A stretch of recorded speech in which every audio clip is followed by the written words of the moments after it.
merci de m'accueillir ici. Un grand merci à Camille qui a organisé tout ça et qui m'a envoyé cette très très belle affiche d'annonce. Je trouve vraiment très très belle. Donc je suis invitée cette semaine par Jérôme pour l'aider à m'occuper de quelques enfants qu'il voit beaucoup plus souvent, que moi je commence à connaître un petit peu. Je suis donc aussi praticienne Feldenkrais comme lui, mais je suis aussi psychologue. Et j'ai fait les deux formations en parallèle. Est-ce que vous connaissez tous la méthode Feldenkrais? Vous en avez une expérience?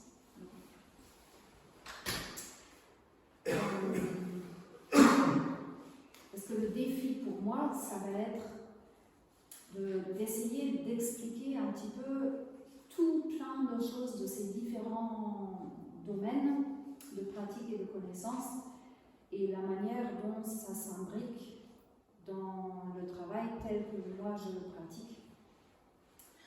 Nous avons intitulé cette conférence la méthode Feldenkrais, une pratique qui change le regard. Alors, pour embobiner la chose, en fait, le regard, c'est quel regard? Pour moi, c'est celui d'une psychologue sur les enfants qu'elle peut recevoir. Les enfants, comme d'ailleurs aussi n'importe quelle autre personne. Je pars du principe que quand nous parlons des enfants, bien souvent c'est un peu à la façon des contes, c'est-à-dire il y a fort longtemps, derrière je ne sais combien de montagnes, on délocalise dans le temps et dans l'espace pour parler des choses comme si ça ne nous concernait pas, alors qu'en vérité, les contes traitent de sujets très profonds qui nous animent. De la même façon, nous parlons d'enfants comme si c'était d'autres personnes, bien différentes de ce que nous sommes nous depuis notre position d'adulte, alors que nous avons chacun grandi depuis l'enfance que nous avons vécue et nous restons à l'heure de vie l'enfant que nous avons été, même si après il y a tout plein de couches et de complexités qui s'ajoutent tout au long d'une vie adulte. C'est pourquoi je ne considère pas tellement, de toute façon je ne suis pas psychologue d'enfants, je suis psychologue clinicienne et mon histoire m'a amenée à m'intéresser tout particulièrement au développement, c'est-à-dire derrière une clinique et une psychopathologie, il y a quand même l'enfant qui est devenu l'adulte montrant certains symptômes. Donc ça m'a toujours intéressé de comprendre d'où viennent en fait les symptômes, mais les symptômes ne font pas la personne, d'où vient cette personne que je rencontre aujourd'hui. Ce qui fait que dans ma pratique, quel que soit l'âge en fait de la personne, les principes de réflexion sont exactement les mêmes, les grilles de lecture sont les mêmes, je porte le même regard. Et dans mon quotidien, je m'occupe beaucoup de bébés, mais un bébé n'existe pas tout seul, donc ça veut dire que je m'occupe des bébés et des adultes qui le prennent en charge. Ce sont les parents, mais ce sont aussi parfois d'autres personnes, et notamment dans le milieu où je pratique, ce sont les professionnels de crèche, ou encore aussi les assistantes maternelles, tout ce petit monde qui gravite autour des enfants.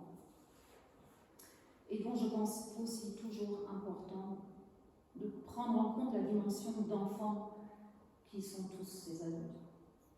Voilà, donc ça c'est une rapide présentation de moi-même. Cette question du regard, elle revient très souvent, encore aujourd'hui, nous en avons parlé dans l'une des séances. On me renvoie souvent que je porte un regard différent sur les enfants que d'autres thérapeutes, d'autres personnes que les parents ont consultés. Et toujours, ça me met devant un grand questionnement en fait. Parce que mon histoire a fait que c'est par le mouvement que je suis arrivée à m'intéresser à la psychologie, c'est parce que je voulais devenir danse-thérapeute que j'ai fait des études de psychologie et puis finalement j'ai vu que la danse-thérapie finalement ne m'intéressait pas tant que ça j'ai cherché autre chose et c'est la méthode Feldenkrais qui m'a bouleversée à l'époque et je me suis dit il faut que j'aille chercher à comprendre de quoi il s'agit en fait dans cette méthode-là. Pourquoi elle a ce pouvoir sur moi, pourquoi elle provoque des effets comme ça, notamment émotionnels, parce que suite à mes premières expériences de Feldenkrais, je me suis découvert une joie d'être que je ne connaissais pas du tout avant et ça m'intriguait énormément.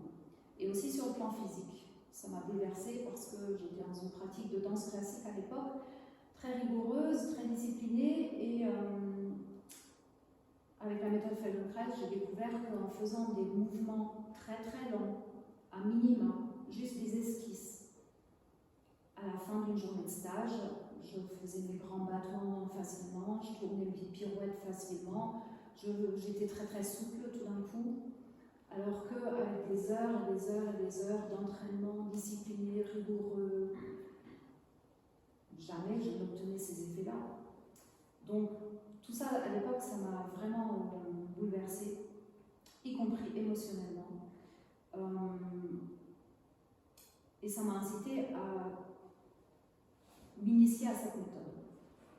Donc, en parallèle avec mes études de psychologie, en fait, j'ai commencé mes études de psychologie et un petit peu plus tard, j'ai commencé à m'initier à la méthode Feldenkrais, mais en gros, c'était pour moi des apprentissages en parallèle qui m'apportaient l'un comme l'autre énormément, mais qui m'ont vite jeté dans la confusion du fait que, à l'université, quand même, je voulais comprendre quel est le lien corps-esprit.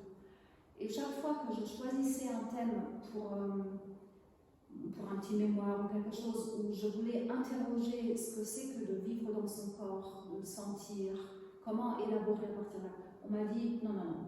En psychologie, on fait de la mentalisation, on fait de l'élaboration. On n'est pas là pour s'occuper du cru du corps, de la chair. Bon. Et en Feldenkrais, on passe des heures et des heures juste allongé sur un tapis à sentir comment on bouge un bras, qu'est-ce que ça fait dans les côtes, si on lève le bras plus haut, qu'est-ce que ça fait dans les côtes. Ah oui, effectivement, il y a un mouvement dans les côtes quand je lève le bras très haut, et si je lève le bras sans écarter les côtes, en fait, je n'arrive pas à le lever très haut.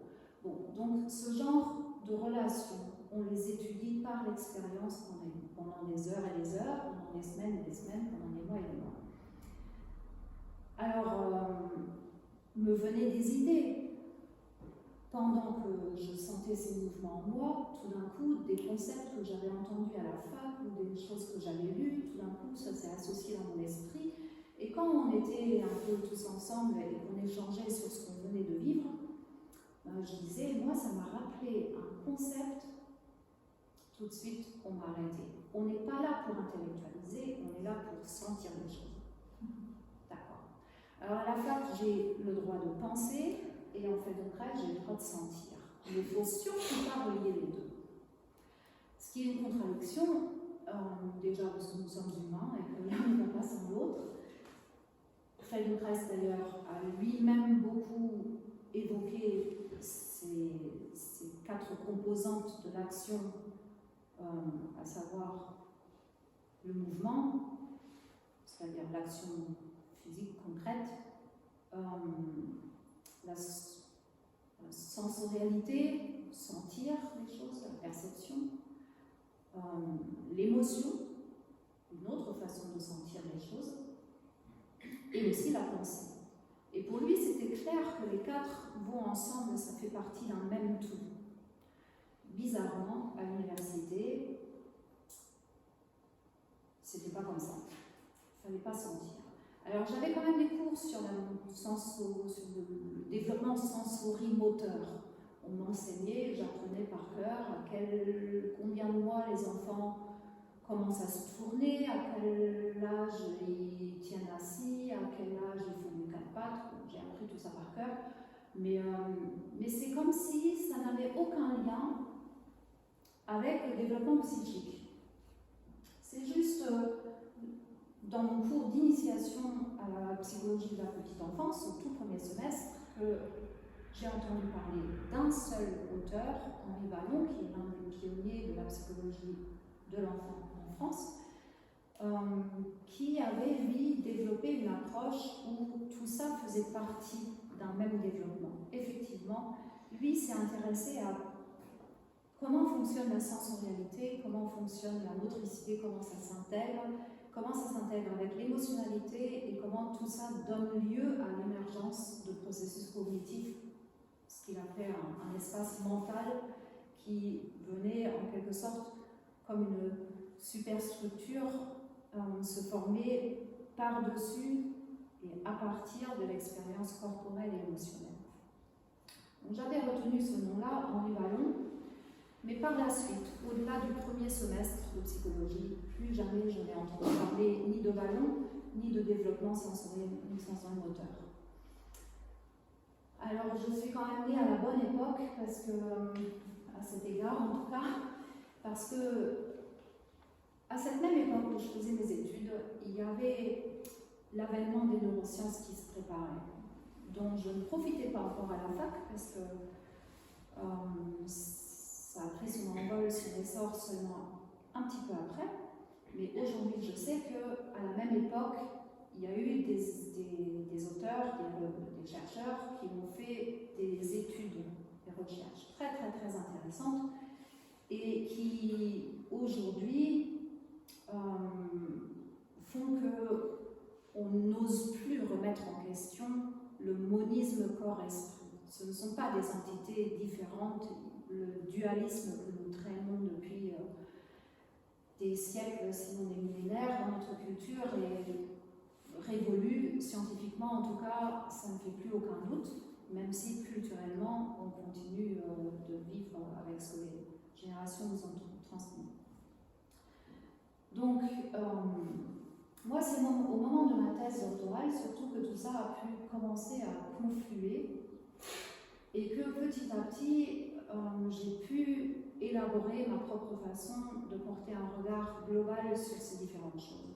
Mais du coup, cette histoire de regard, elle m'intrigue toujours, parce que moi, c'était mon fil rouge de recherche dès le début. Déjà enfant, j'ai toujours été rebelle, je n'ai jamais cru ce que les gens simplement me racontaient, et me mettre dans un paradoxe tel que d'un côté, il faut que je sois corps et de l'autre esprit, ce n'était pas entendable pour moi. Pourquoi? Parce que quand j'ai fait beaucoup de danse jeune, et qu'à un moment donné, s'est posé la question, est-ce que tu veux devenir danseuse? J'ai longuement médité à cette question et ma réponse c'était non. Je ne veux pas devenir danseuse parce qu'en fait, mon plaisir ne consiste pas à monter sur scène. Mon plaisir, c'est de me sentir vivre dans mon corps à travers le mouvement. Et ça, c'était le déclic pour lequel je n'ai jamais accepté qu'on me renvoie comme ça dans le dualisme classique. Parce que pour moi, c'est très clair que les deux sont ensemble. Bon, mais après, j'ai fait des études de psychologie. Donc, je vais vous amener par un détour en psychologie parce que c'est rétrospectivement que petit à petit, j'ai commencé à comprendre en quoi mon regard était différent. Parce qu'il a d'abord fallu que je m'initie à tout un tas de vocabulaire qui me paraît très abstrait, très opaque, difficile à comprendre et que d'ailleurs à l'université, quand je posais des questions, personne n'a su m'expliquer. Mais en faisant cet apprentissage-là, j'ai fini par comprendre pourquoi le fait que je regarde les choses par le corps est perçu de l'extérieur comme étant tellement différent. Parce que oui, effectivement, la psychologie, c'est quoi? C'est le discours, la science de la cognition, de l'émotion, du comportement. Et bizarrement, rares sont les psychologues, enfin aujourd'hui ils sont un peu plus nombreux, mais qui considèrent que le comportement consiste en des actions et donc que ce sont des mouvements en fait. Le comportement, quand on parle de troubles du comportement, des choses comme ça, on a l'agitation en tête, la thèse d'Henri Vallon s'appelait l'enfant instable. Et encore, lui a développé toute une réflexion sur l'équilibre, l'orientation, mais généralement, le comportement, ça a l'air en psychologie d'être une entité qui n'a rien à voir avec la motricité. C'est très bizarre. et encore moins avec la sensorialité. Alors, pour décortiquer un petit peu, la cognition, c'est quoi? En gros, c'est la pensée. Pensée, traitement des informations. Les fonctions cognitives, on les appelle aussi les fonctions supérieures, sans doute parce que c'est le cortex qui s'en charge, donc la partie supérieure du cerveau. Alors on entend par là l'attention, la mémoire, les fonctions exécutives, les fonctions instrumentales, le langage. C'est très abstrait. Et j'ai appris à faire des bilans, des tests, et puis on m'expliquait tel item renvoie à telle fonction. Je dis mais on entend quoi précisément par attention? C'est quoi en fait? C'est l'attention. Bon. En fait, c'est un concept super difficile, l'attention. En neurologie, il y a de nombreuses recherches et ça n'est pas si facile en fait de définir en quoi consiste l'attention, très concrètement. J'y reviendrai, je pense. La mémoire, tout le monde a un petit peu une idée de ce que c'est que la mémoire. On y reviendra aussi, en vérité, il y a de multiples mémoires. Et qu'est-ce qui fait qu'un enfant, ou même un adulte, retient très facilement certaines choses et pas du tout d'autres? Il y a de nombreuses mémoires qui fonctionnent différemment. Ça aussi, c'est un domaine de recherche en soi. Les fonctions exécutives, les fonctions instrumentales, qu'est-ce que c'est? Le langage, on se représente un peu plus facilement. Les fonctions exécutives, ce sont en fait les compétences cognitives qui nous permettent d'agir de façon organisée pour atteindre nos objectifs. Alors, ça aussi, bizarrement, en psychologie, même si les choses sont définies comme ça, on oublie que agir, ça veut dire organiser des mouvements. Autant on est clair que le langage suit un fil dans le temps, on ne peut pas prononcer plusieurs mots en même temps. Autant pour ce qui est de l'action, rares sont les auteurs qui prennent la peine de décortiquer vraiment qu'une action, elle doit être organisée dans le temps, dans l'espace, et en vérité, on ne peut pas s'engager dans plusieurs actions à la fois. C'est vite dit comme ça, agir, et de façon organisée. Alors ça aussi, j'ai beaucoup entendu parler à la fac d'organisation, et j'avais beau harceler les profs pour qu'on m'explique ce qu'on entend par là, c'est juste un concept abstrait.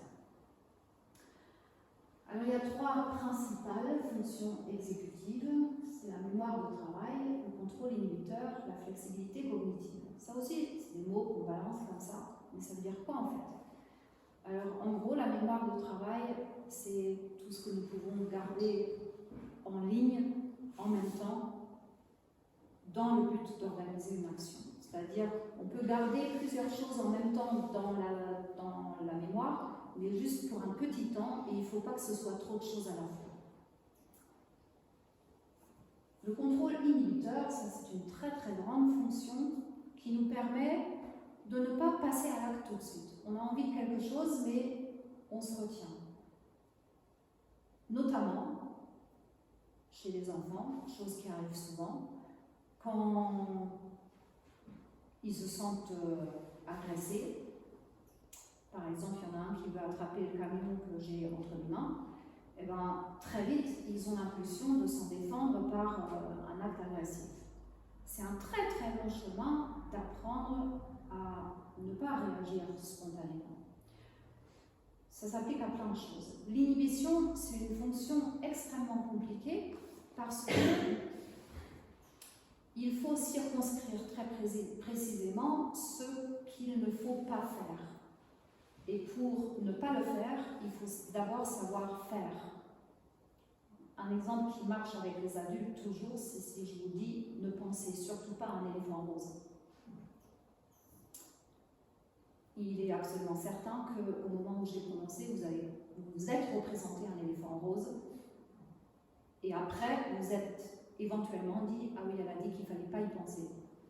Difficile, contradictoire en fait. Dès lors qu'on l'évoque, C'est activement et dans l'affirmation qu'on l'évoque. La négation, elle est très difficile.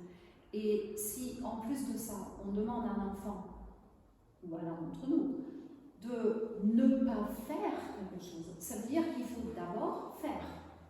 Éventuellement, après, on peut ne pas. Et encore, il faut le vouloir, il faut être au clair émotionnellement aussi. C'est très compliqué parce que dans l'inhibition, il y a aussi bien l'inhibition d'un acte, de la pensée, qu'une inhibition sur le plan émotionnel. Après, je passe un peu rapidement sur tout ça. La flexibilité cognitive, c'est une capacité qui nous permet d'être souple dans notre raisonnement, ou aussi dans nos actes. C'est-à-dire, je veux faire quelque chose, il me manque, par exemple, un exemple où je ne suis pas du tout flexible moi-même sur le plan cognitif, la cuisine. J'ai une recette, il y a tels ingrédients, je constate qu'il y a un de ces ingrédients que j'ai oublié d'acheter ou qui ne se trouve pas dans ma cuisine. Je suis très mécontente, je n'ai pas réalisé ma recette. Alors que si j'avais la flexibilité cognitive, je me dirais, c'est pas grave, il manque cet ingrédient-là, j'en prends un autre.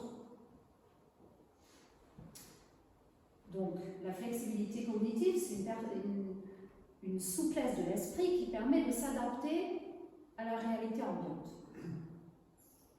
Je crois que pour les recettes de cuisine, c'est pas trop catastrophique qu'on arrive à se nourrir, mais dans certaines situations, c'est vraiment très difficile quand on colle au plan et qu'on n'arrive pas du tout à s'adapter.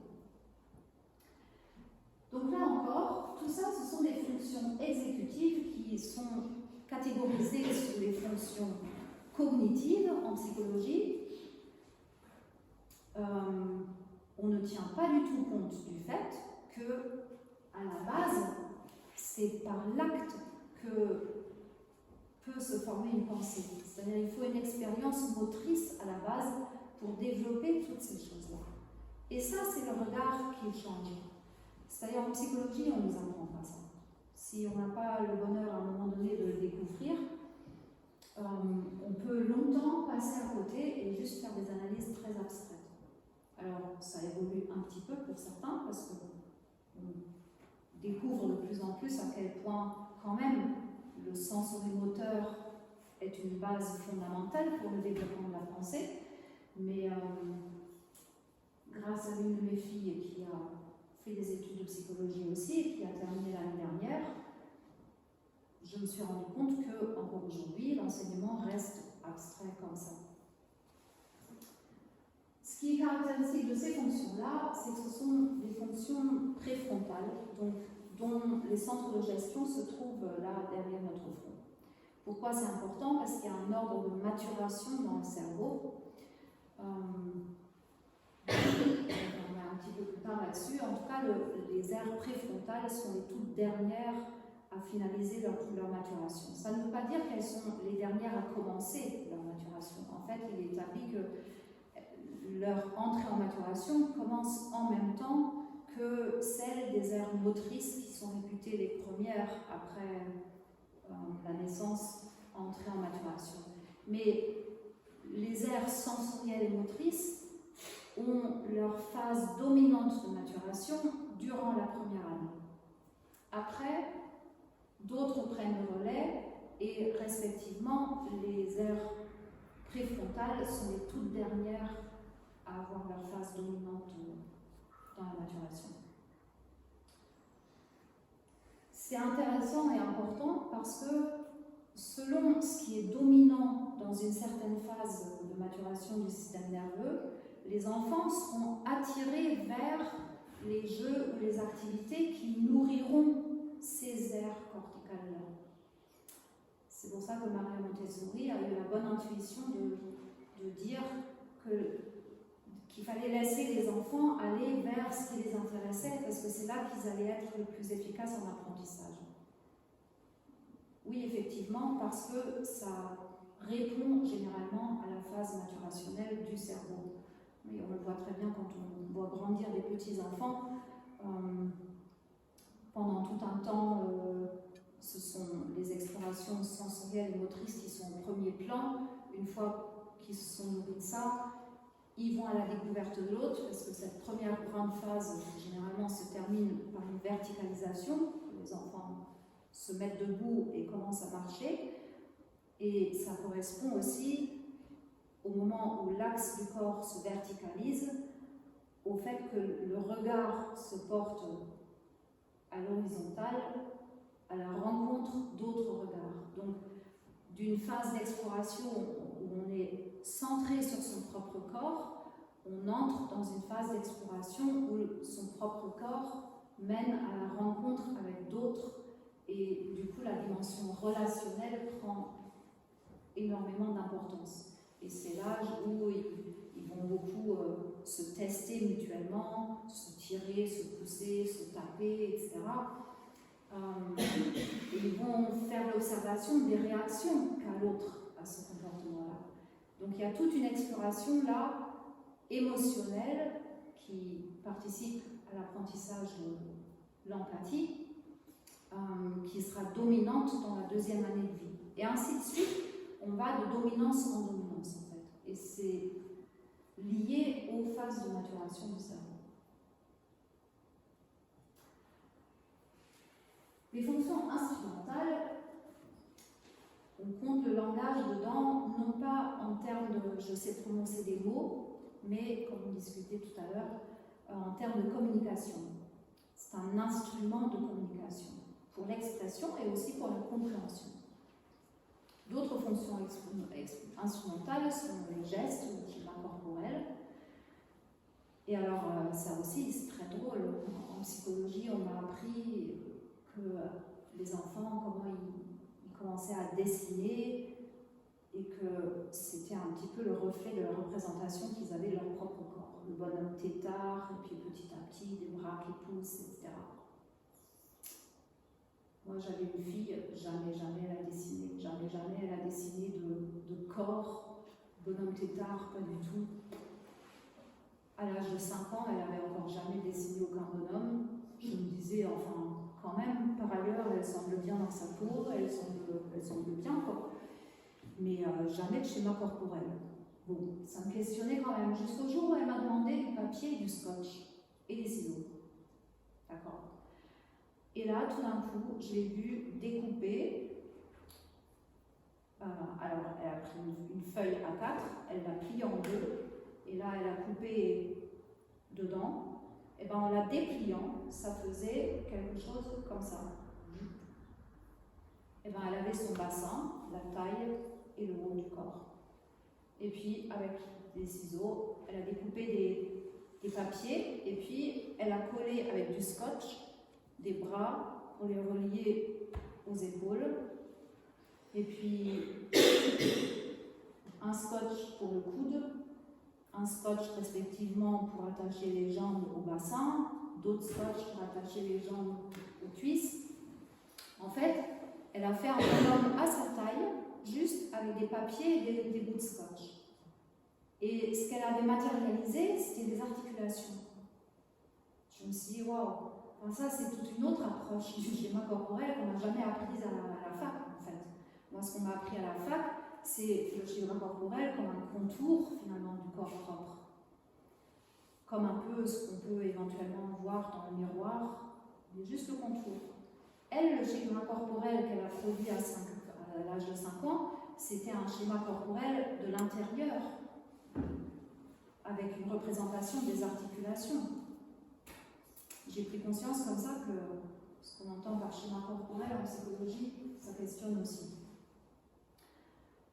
Et puis les capacités visuospatiales, l'espace, les personnes, etc. Alors, ces différentes fonctions instrumentales, elles sont logées dans le cortex, dans différentes parties du cortex. Par exemple, le langage, en tout cas pour ce qui est de la compréhension et aussi la formulation du langage, c'est dans le lobe temporal. Pour ce qui est des schémas corporels, les gestes, les aires motrices sont dans le lobe frontal, par là, les aires sensorielles juste derrière dans le lobe pariétal. Les capacités visio-spatiales, elles sont logées dans les aires pariétales.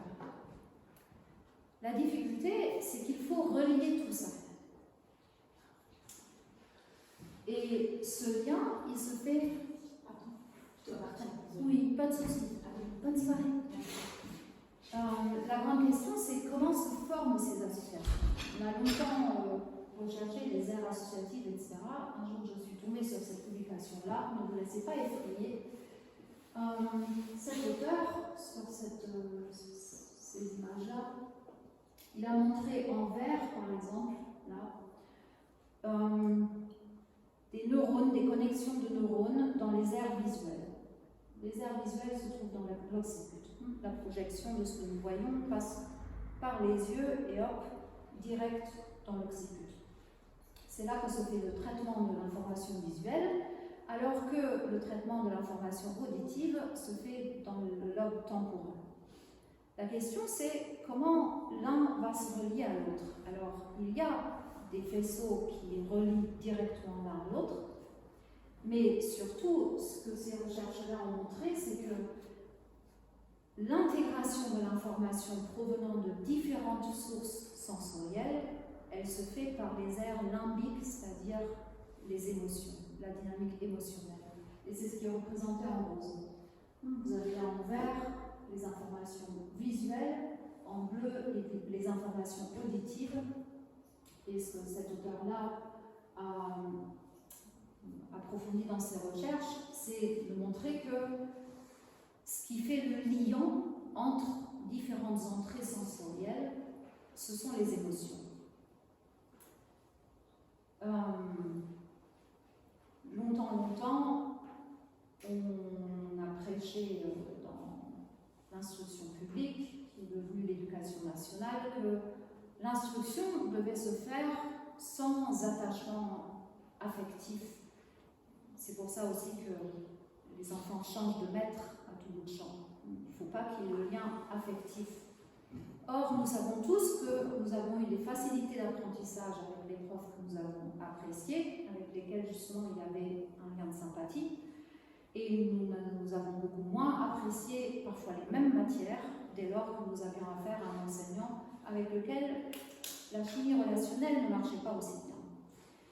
Donc chacun porte cette expérience en soi, n'empêche que longtemps, de façon un peu dogmatique, idéologique, on a cru bon de dissocier l'un de l'autre, les émotions d'un côté et tout ce qui relève des apprentissages de l'autre. Mais depuis la base de notre système nerveux, en vérité, les choses s'intègrent grâce à l'implication émotionnelle. C'est ce qui fait le mortier permettant aux briques des apprentissages de former des constructions solides.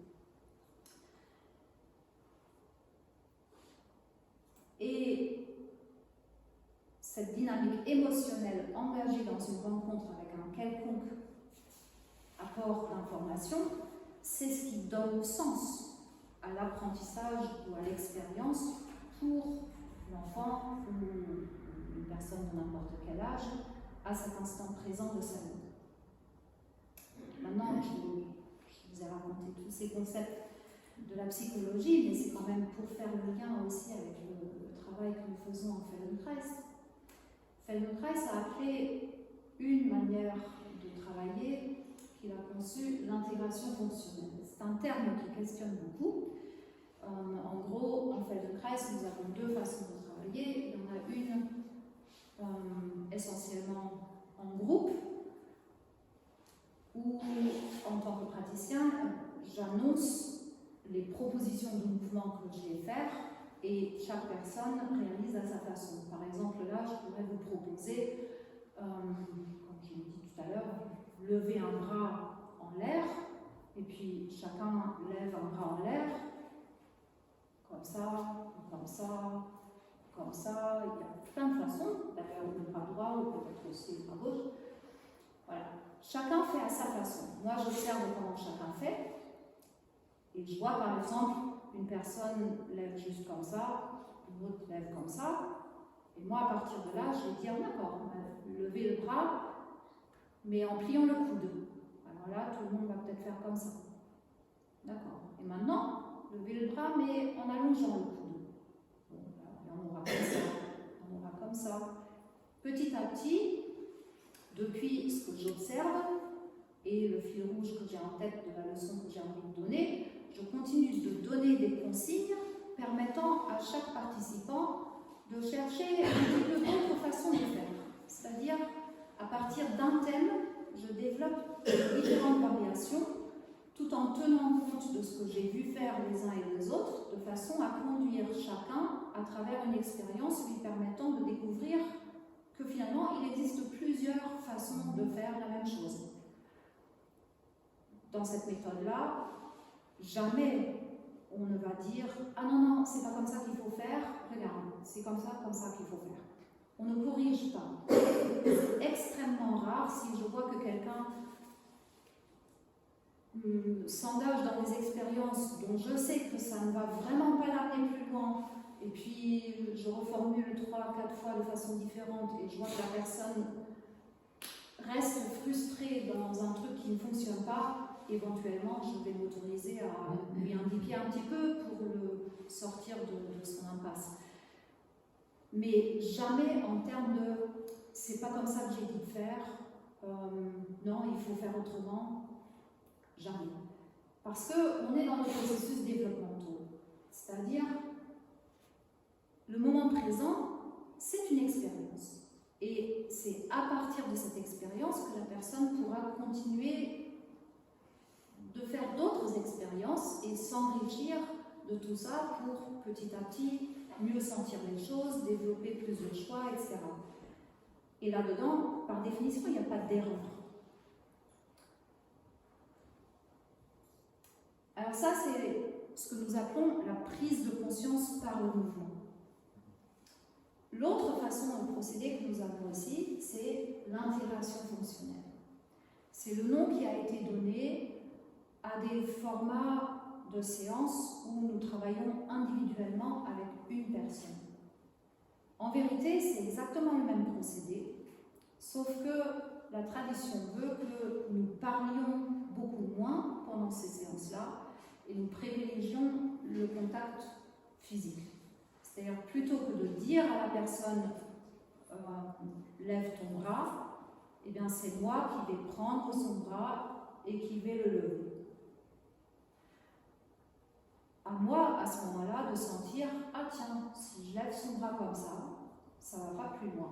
Bon, il y a une résistance, je respecte, je reviens. Peut-être si je passe par un autre chemin, tiens, là, c'est plus facile en fait. Tiens, là, je peux l'amener un peu plus loin. À moi, à ce moment-là, de sentir qu'est-ce qui va plus facilement, moins facilement, là où la personne se sent plus à l'aise. Et dès que je sens une résistance, je reviens en arrière et on cherche un autre chemin.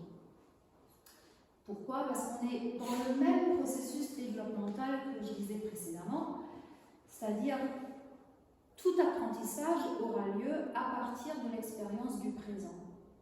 Donc, par définition, elle ne peut pas être fausse. C'est juste celle qui est là. Il n'y a pas d'erreur là-dedans. Et si je ressens une résistance, c'est sans doute qu'il y a une raison. J'y viendrai. Il y a toujours des raisons pour lesquelles il y a une résistance. Donc, je ne m'enfonce pas plus loin là-dedans, je cherche un autre chemin. Pourquoi Moshe Feldenkrais a appelé ça comme ça, prise de conscience par le mouvement, intégration fonctionnelle? Je crois que personne ne sait exactement quelle est la réflexion derrière. Et d'ailleurs, dans différentes langues, ça se dit un petit peu différemment, c'est pas simple du tout. J'ai passé pas mal de temps à réfléchir à ces questions-là et finalement, c'est assez intéressant de croiser avec la littérature de certains neurologues, de certains psychologues, Henri Vallon en fait partie. Ce terme-là d'intégration fonctionnelle, il réapparaît dans différents domaines à cette époque-là où Feldenkrais a vécu. Je pense que ce soit dans les mathématiques, dans la neurologie, enfin dans tout un tas de domaines de recherche, je pense qu'on était à une époque où de toute façon on cherchait à comprendre comment le simple fait complexe à partir d'intégration justement. Et pour que ce soit fonctionnel, d'une certaine façon, il faut que ça prenne sens ou que ce soit utile. Et ça, c'est quelque chose qui s'observe très bien quand on voit les petits enfants évoluer. Pendant un temps, par exemple, juste, ils ont leurs doigts devant les yeux, ils les observent. Peu après, ils utilisent les mains pour attraper quelque chose. Une fois qu'ils ont compris comment ils peuvent attraper quelque chose, ils le conduisent à la bouche. Toujours, dès qu'ils font une découverte, tout de suite, elle est utilisée pour aller vers de nouvelles découvertes. Jamais ça ne s'arrête. Et c'est ça qu'on peut appeler intégration fonctionnelle. Il y a certaines intégrations qui ne deviennent pas fonctionnelles.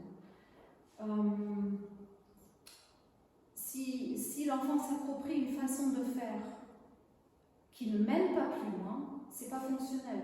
Comme par exemple, je vois des nourrissons qui sont sur le dos et ils ont l'habitude que maman ou quiconque s'approche et les prenne comme ça et hop, avec un éclat de joie ou quoi, les porte en l'air. Ces enfants-là, ils ont l'air de croire que pour décoller de leur berceau ou du tapis, le chemin va droit vers l'avant. Donc à un moment donné, quand ils ont envie de se lever, on les voit sur le dos et c'est comme s'ils faisaient des exercices d'abdominaux terribles. Ils lèvent la tête du sol, ils se crispent comme ils peuvent, mais ils ne décollent pas. Ils ne vont pas non plus se verticaliser comme ça tout droit. C'est différent avec les enfants qui ont l'habitude qu'on s'approche, on les roule un petit peu et de là, on les amène sur notre épaule. Ces enfants-là, dès le début, à travers notre façon adulte de les mouvoir dans l'espace, sont dans l'anticipation que pour se relever, on passe par le côté par un mouvement de spirale. Alors, ceux qui ont cette habitude-là par le côté, petit à petit, ils vont chercher eux-mêmes comment amener un transfert d'appui qui permettra de passer depuis le dos vers le côté. Et puis, à un moment donné, ils vont découvrir que ça donne de nouveaux appuis avec les coudes, etc. Petit à petit, ça permet effectivement de se relever plus haut. Là, on est sur un chemin d'intégration fonctionnelle. Un nourrisson qui, depuis la position à plat sur le dos, lève la tête, s'arrête de respirer parce que ça demande énormément de contraction, beaucoup d'efforts. Ils ont la tête toute rouge. Mais pour autant, jamais ça le mène de l'avant. Ben là, c'est un schéma de coordination motrice qu'ils ont intégré. Pour autant, ce n'est pas du tout fonctionnel parce que ça ne sert strictement à rien et ça ne mènera pas à un mouvement dans l'espace ni à une station debout. Donc c'est un concept très important, ce concept d'intégration fonctionnelle. Et j'ai vu que, probablement vous connaissez le nom de Pavlov, à peu près tout le monde connaît le conditionnement qu'a étudié Pavlov, qui d'ailleurs n'a pas été traduit exactement de la façon dont il l'a conçu, parce que justement, les traducteurs n'ont pas tenu compte des émotions. Pavlov accordait quand même une certaine importance aux émotions, mais le conditionnement tel qu'il nous a été transmis n'inclut pas cette composante. Pas comme ça. Le successeur de Pavlov, c'était Anokhin. Et Anokhin, lui, il a consacré d'énormes recherches justement à essayer de comprendre comment une fonction, en s'intégrant avec une autre fonction, permettait d'aboutir à une fonction plus complexe. Comme par exemple, le bébé qui maintenant est sur le ventre et qui prend appui sur ses coudes et puis sur ses mains et se lève comme ça, se repousse de plus en plus haut depuis le sol. À un moment, on les voit, ils ont les bras tendus, la colonne vertébrale presque en angle droit, tellement elle est souple, et le regard à l'horizontale, droit devant. Bon, seulement une fois qu'on est en appui sur les bras très longs, ça ne va pas plus haut, ça s'arrête là. Donc ils reviennent généralement, ils posent la tête au sol, et puis ils essayent par l'autre bout, ils poussent les fesses, prennent appui sur les genoux et puis poussent les fesses de plus en plus haut du sol. Et de nouveau, on voit toute une souplesse de la colonne vertébrale, mais ça ne mène pas davantage debout. Donc, il y a la fonction, je lève le haut du corps en m'appuyant avec les bras, ou alors je lève le bas du corps, à savoir le bassin, en prenant appui sur les genoux. Ni l'un ni l'autre ne s'avère fonctionnel pour se relever du sol. Jusqu'au moment où la coordination se trouve, qui permet d'ériger la chaîne de vertèbres en colonne, et que, en poussant et par les genoux et par les bras en même temps, hop, ça soulève l'ensemble et l'enfant se trouve à quatre pattes. Là, on a une intégration fonctionnelle. Mais c'était déjà tout un long chemin de chercher des appuis pour se repousser avec les bras, et un autre long chemin pour trouver comment assembler les genoux sous le ventre et prendre appui dessus pour relever les fesses. Respectivement, ce sont déjà des fonctions relativement complexes. Il faut voir combien il faut investir d'heures de recherche pour en arriver là. Mais là, il faut assembler les deux pour avoir la colonne à l'étage, en position à quatre pattes. Donc ça, c'est pour illustrer un petit peu ce concept d'intégration fonctionnelle, où on essaye par des processus d'exploration sensorimotrice d'étape en étape, de construire cet échafaudage permettant petit à petit d'accéder à des fonctions de plus en plus complexes. Et je pense que Feldenkrais aussi faisait partie d'une génération où l'intégration des émotions, c'était qu'aussi qu'au ça, parce qu'à son époque, certaines méthodes préconisaient des éclats émotionnels terribles. Je crois qu'il n'était pas très ami de ça. En même temps, c'était quand même quelqu'un qui a su construire ce que nous appelons aujourd'hui une alliance thérapeutique avec les personnes dont il s'occupait, très porteuse de bonnes relations de confiance. Même si par ailleurs, j'ai bien l'impression que c'était un personnage des fois un peu exécrable aussi, mais dans tout le travail qu'on voit développer en individuel avec des personnes, il y a vraiment une espèce de symbiose qui se crée, une espèce de danse entre l'un et l'autre, permettant que la personne prenne confiance, se sente accompagnée et que cette intégration fonctionnelle réussisse. Donc, malgré tout, l'émotion, là, elle a un rôle très important. Même si, classiquement, en Feldenkrais, nous n'y accordons pas beaucoup d'importance parce que ce n'est pas une dimension que Feldenkrais a beaucoup transmise comme ça. Il y a une autre fonction des émotions qui est tout aussi cruciale que celle de faire lien, c'est de communiquer. C'est une fonction essentielle. Alors, quand on regarde un petit peu l'histoire des espèces, cet usage des émotions pour communiquer, il est relativement récent. Ce sont les mammifères qui font ça. C'est vital pour les mammifères parce que tous les mammifères arrivent au monde immatures, c'est-à-dire ne pouvant pas subvenir à leurs propres besoins.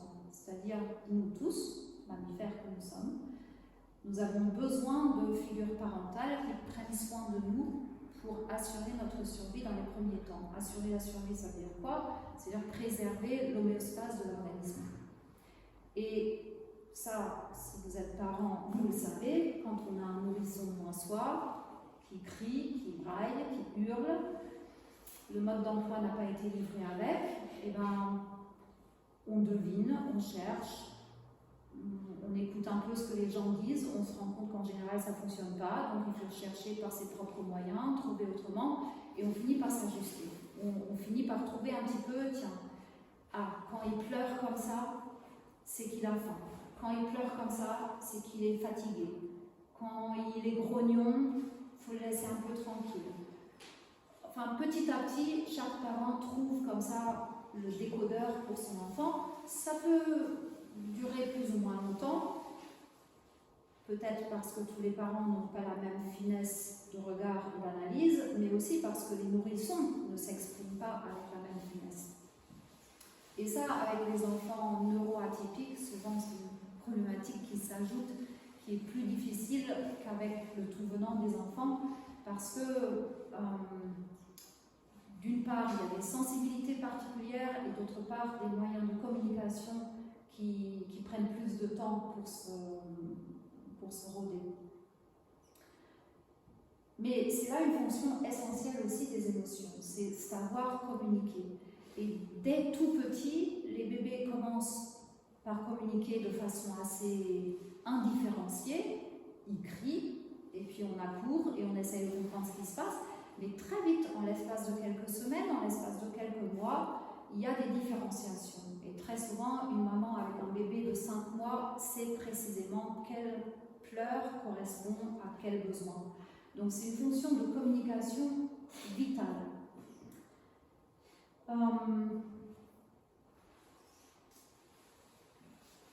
Schématiquement, on peut représenter ça comme ça. Il y a 2 personnes et toutes les deux engagées dans un système d'engagement social. Ça, ce sont des recherches assez récentes qui précisent toutes ces choses-là. Les nerfs crâniens sont énormément impliqués dans tout ce qui relève de l'engagement. Ça comprend aussi bien l'organisation du regard, puisque dans une relation, beaucoup de notre communication passe par le regard. Ce sont aussi les fonctions des oreilles, d'écoute, notamment la capacité à distinguer la voix humaine d'un fond sonore. Ça aussi, c'est régulé par les nerfs crâniens. L'organisation de la parole, qui est une différenciation absolument incroyable des mouvements des lèvres, de la langue, toute la bouche, le larynx, d'une énorme complexité. Alors, ça comprend certes l'articulation, c'est-à-dire le vocabulaire finalement, comment organiser tous les mouvements de la bouche pour sortir des mots, mais il y va aussi de la prosodie, c'est-à-dire toute la mélodie de la langue qui fait qu'on se sent agressé ou pas, par exemple, rien que par l'intonation et par la mélodie de la langue. Mais ça véhicule aussi beaucoup d'émotions. Quand un bébé pousse des cris, ou tout à l'heure j'avais ça dans une séance, un enfant qui pousse des cris, si je suis en face et que je pousse pas des cris, je vais peut-être pas me faire entendre. L'enfant, il est dans son énergie, et si moi j'arrive avec un niveau d'énergie totalement décalé, il y a peu de chances qu'on arrive à communiquer. Par contre, si l'enfant est dans cette énergie forte et que moi je réponds à ça et je pousse un cri aussi, généralement j'ai une réaction quand même un peu d'étonnement ou tiens, elle me répond à ma manière. Et du coup là, il y a une communication. Il y a plus de chances que comme ça on chemine vers le calme. Ça a été montré même avec des tout petits nourrissons à peine nés, des nouveau-nés. Quand on s'accorde soi-même au niveau d'intonation du cri du nourrisson et que de là, nous-mêmes, on module, ça amène, ça entraîne le nourrisson aussi à calmer ses pleurs bien souvent. Donc c'est une façon de communiquer qui est encore loin de toute articulation du langage, mais qui relève quand même de la parole et de la communication dans la mesure où ça transmet une résonance émotionnelle en fait. La mimique fait aussi partie des systèmes de communication, bien sûr, particulièrement intéressant quand on se rend compte que dans différentes cultures, parfois la mimique ne signifie pas la même chose. La gestuelle, pareil, et puis toute forme de contact tactile participe évidemment aussi à la communication.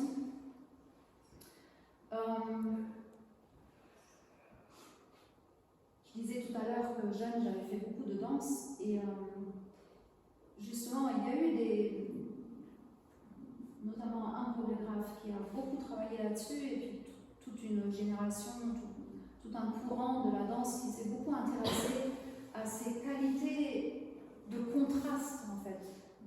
Faire un mouvement dur ou faire un mouvement dans la douceur, faire un mouvement rapide et accéléré ou dans la lenteur, saccadé ou lié, à chaque fois, ça véhicule des caractéristiques émotionnelles différentes. Et c'est comme ça qu'on peut développer des chorégraphies qui sont passionnantes, mais ce sont ces mêmes critères qui ont été reconnus par un certain chercheur Wundt, qui a été le fondateur de la psychologie en Allemagne, une psychologie beaucoup plus neurophysiologique au départ, et ce sont ces mêmes critères que lui avait pris pour définir ce que c'est qu'une émotion. Il y a là, c'est pas pour rien que le mot émotion contient le mot motricité un petit peu. C'est émouvoir, il y a un lien profond entre le mouvement et l'émotion, parce que ça exprime quelque chose de soi. Donc toutes ces qualités-là, mélodiques et rythmées, qu'on trouve au niveau de la parole, dans le chant, etc., on les trouve aussi dans l'expression mimique, gestuelle, corporelle. Et ça, ce sont des choses sur lesquelles, en Feldenkrais, nous pouvons porter le regard, que nous pouvons utiliser. Et par exemple, si je dis à une personne d'effectuer un certain mouvement et que ça a du mal à se coordonner, il peut m'arriver de dire, et maintenant elle essaye de faire vite, de plus en plus vite, de plus en plus vite, et tout d'un coup, ça se met en place. Mais parfois, si le de plus en plus vite amène à une précipitation qui finalement perturbe, au contraire, c'est en ralentissant qu'on peut décortiquer, différencier, construire le chemin pour après imbriquer dans une intégration fonctionnelle. Donc en Feldenkrais, nous utilisons beaucoup moins le langage, mais les principes de construction sont quand même les mêmes, ceux d'une intégration successive, et qui a beaucoup à voir avec l'émotionnalité, même si elle est peu dite, peu explicitée. Évidemment, tout ce qui se véhicule comme ça d'une personne à l'autre, c'est en lien avec ce que la personne perçoit elle-même. Et là, on arrive à un autre... Je sais que c'est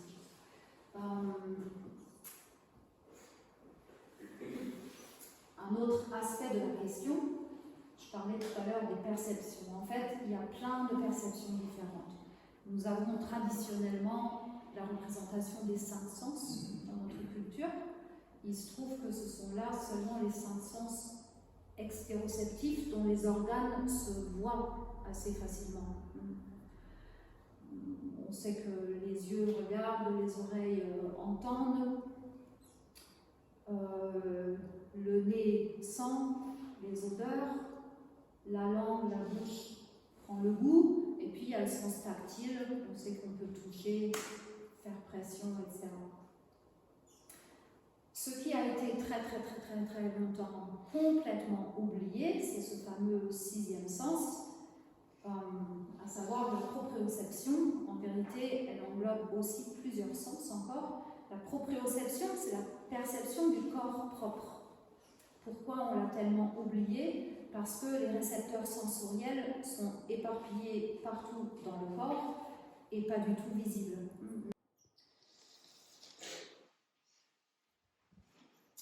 En plus de la proprioception, il y a l'interoception. Alors ça, c'est un sens qui est encore plus caché, parce que là, on n'a même plus le moyen de savoir. C'est-à-dire, je vous disais, je plie mon coude, je le sais, alors même que je ne le regarde pas. C'est-à-dire, la proprioception, elle peut quand même être conscientisée.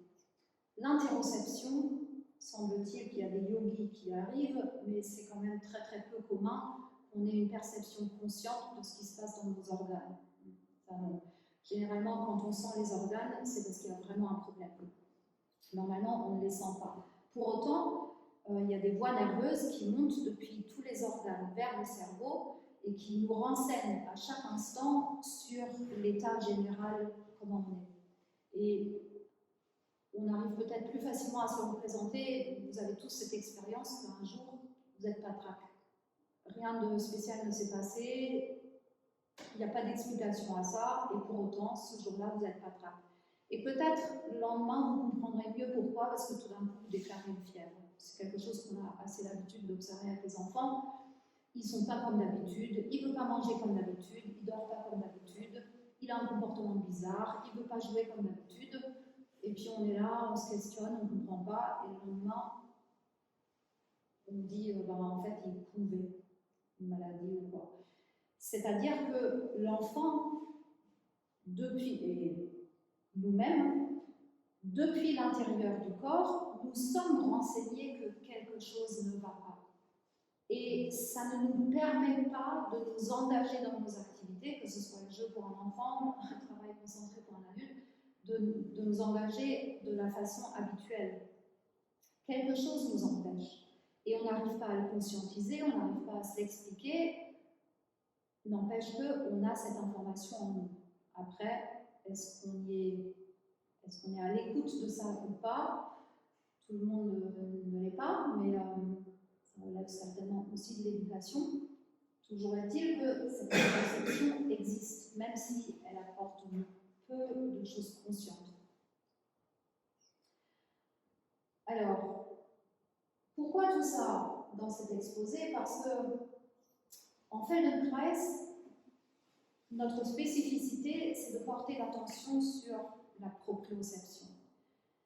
C'est-à-dire que nous cherchons à mieux comprendre comment le corps s'organise entre les différentes parties du corps qui sont en lien les unes avec les autres à la recherche de mouvements fonctionnels, c'est-à-dire qui soient utiles à quelque chose, utiles pour sentir et avoir une compréhension cohérente du monde, mais utiles aussi à réaliser des intentions, à répondre à ses propres besoins.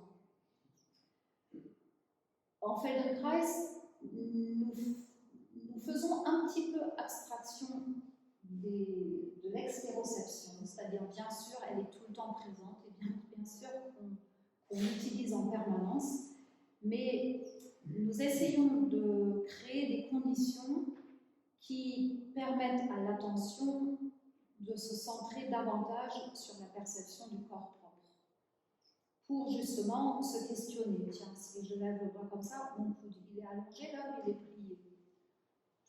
Bon, je bouge un peu, en fait, c'est comme ça qu'il est plié, c'est comme ça qu'il est allongé. Parce que toute modalité sensorielle fonctionne toujours par contraste. Il faut créer une expérience et une autre, et comparer entre les deux, pour avoir une sensation qui nous renseigne. Tant que le bras est toujours dans la même position, au bout d'un moment, on ne sait plus. Vous avez certainement cette expérience quand on s'allonge et que pendant très longtemps, on ne bouge plus, ou même assis. Au bout d'un moment, la perception de soi s'efface. On ne sait plus comment on est en fait. Et c'est quelque chose de très anxiogène que nous évitons dès que nous le pouvons. Ça nous arrive rarement, mais quand ça arrive, on se rend compte que ça nous met dans un état très bizarre et qui n'est pas confortable.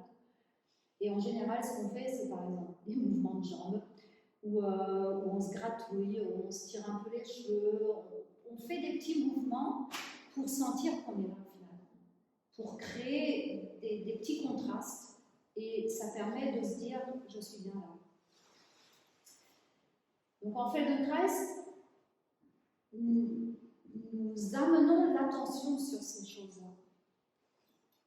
C'est l'inverse d'un développement normal. C'est-à-dire que dans le développement normal, les enfants, avec les quelques exemples que j'ai donnés tout à l'heure, ils passent des heures à étudier comment je place ma main pour pouvoir prendre appui dessus. Ah oui, quand je la place comme ça marche moins bien. Quand je la place comme ça va mieux.